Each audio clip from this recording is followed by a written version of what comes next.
We have been broadcasting our existence into the dark for over a century. Radio waves, television signals, radar pulses, bleeding into the cosmos at the speed of light. We thought we were shouting into an empty room. But what if the room isn't empty? What if it's crowded and everyone else is just staying absolutely quiet? Renowned physicists like Stephen Hawking warned us before his death that reaching out to the cosmos is our greatest mistake. They aren't ignoring us because they can't hear us. They are avoiding us because they know what happens when you make noise in a dark forest. Look up at the night sky. There are more stars in the observable universe than there are grains of sand on every beach on Earth. Statistically, millions of planets should host civilizations millions of years older than ours. This is the famous Fermi Paradox. If the universe is practically crawling with life, where is everybody? Why is the cosmos wrapped in this deafening, terrifying silence? Mature minds don't look for Hollywood answers. They look at the brutal laws of physics. If an advanced species possessed the technology to travel across interstellar space, their understanding of energy would be beyond our comprehension. They wouldn't need weeks to reach us. Their scouts would already be parked in our blind spots, observing, analyzing, and deciding our fate. But why the hesitation? Why the radio silence? The answer lies in a chilling scientific theory known as the zoo hypothesis. To a civilization that has mastered gravity and harvested the energy of entire stars, humanity is not a peer. We are a primitive, volatile species, confined to a single, fragile rock.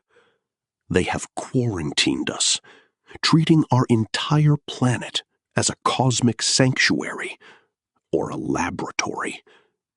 They are waiting to see if we will survive our own technology or destroy ourselves before we ever leave our solar system. But this peaceful quarantine is just one theory. The reality of what happens if they decide to break the silence and descend upon Earth defies every sci-fi movie you've ever seen. It wouldn't be a war. It would be an extinction.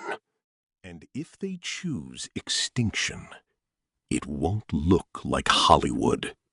There will be no giant motherships hovering over our cities, no laser battles in the streets.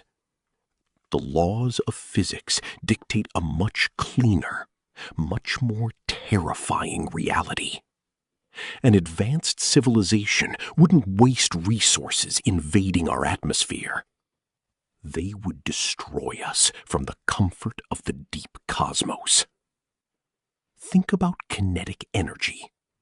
If you accelerate a massive object, say a solid block of tungsten the size of a skyscraper, to just 90% the speed of light, and aim it directly at Earth, the impact would release more energy than our entire global nuclear arsenal combined.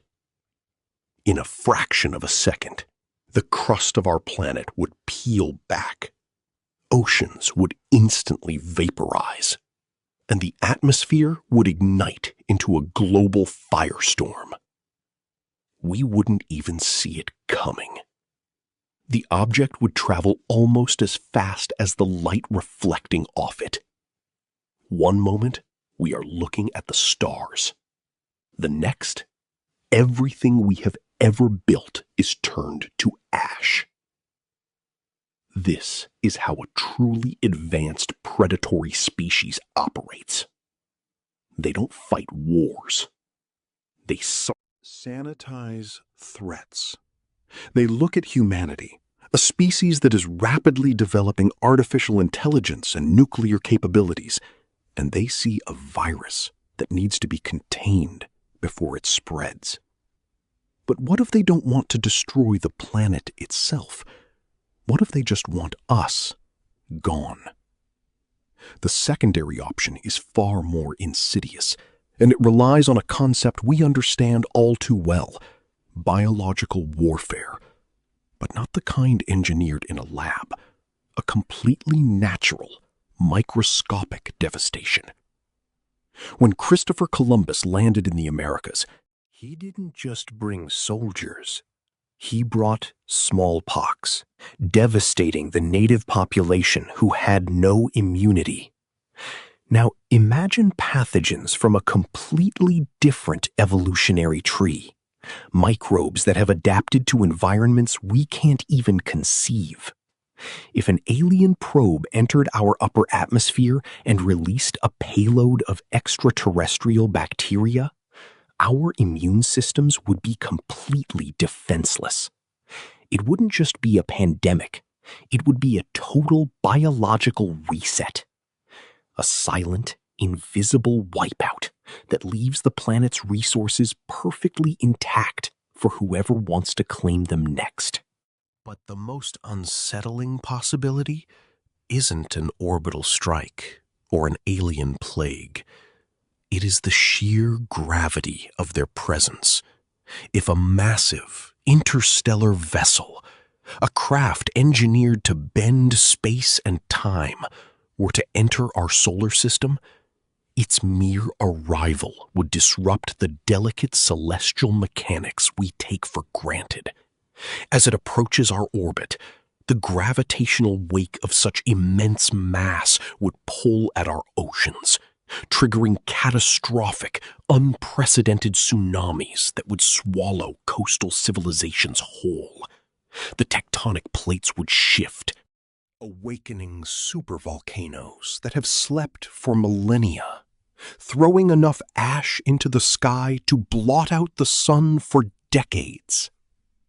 They wouldn't even need to fire a single weapon. Their physics would become our executioner. We would be crushed by the weight of their arrival, choking in the darkness of a nuclear winter caused by nothing more than a cosmic parking maneuver. This leads mature scientific minds to a terrifying realization. The silence we experience today might actually be a mercy, a protective shield wrapped around our fragile world. Because if they break that silence, it means they have calculated the risk of our existence and decided we are no longer worth saving. They aren't avoiding us because they are afraid. They are avoiding us because we are still too insignificant to bother destroying. Every radio telescope we point at the sky, every signal we broadcast into the void, is a gamble with absolute annihilation. We are children playing with matches in a room full of gunpowder, praying that whatever is lurking in the dark doesn't notice the spark. Because if they do, our history, our art, our entire legacy will end in a silent, cosmic correction. So we are left staring into the quiet abyss, wondering if the clock is already ticking. If an advanced intelligence is out there, watching our satellites multiply and our artificial intelligence evolve, they are making a cold, calculated decision. They see a species that hasn't even mastered its own planet, yet possesses the power to destroy it. To them, we are a volatile experiment nearing its expiration date. The final phase of their avoidance isn't retreat, it is total, absolute erasure. Not out of anger or malice, but out of cosmic necessity. In the grand hierarchy of the universe, Survival belongs only to the silent and the ruthless. Our ancestors looked at the stars with hope, dreaming of cosmic neighbors and shared wisdom. But science, physics, and the brutal reality of the cosmos tell a much darker story. The universe is an ocean of predators, and we have been screaming our location from the shore. If you are over 40, you have lived through the most peaceful, untouched era of human space exploration. But as our signals travel deeper into the dark forest, the probability of a response inches closer to 100%. We must ask ourselves, before it is too late, are we ready to face a power that treats our laws of physics like a mere playground? Or will our final broadcast to the universe be a cry for help that no one, absolutely no one, will be left to hear? Turn off the transmitters, look up at the dark sky, and pray that the silence lasts just a little bit longer.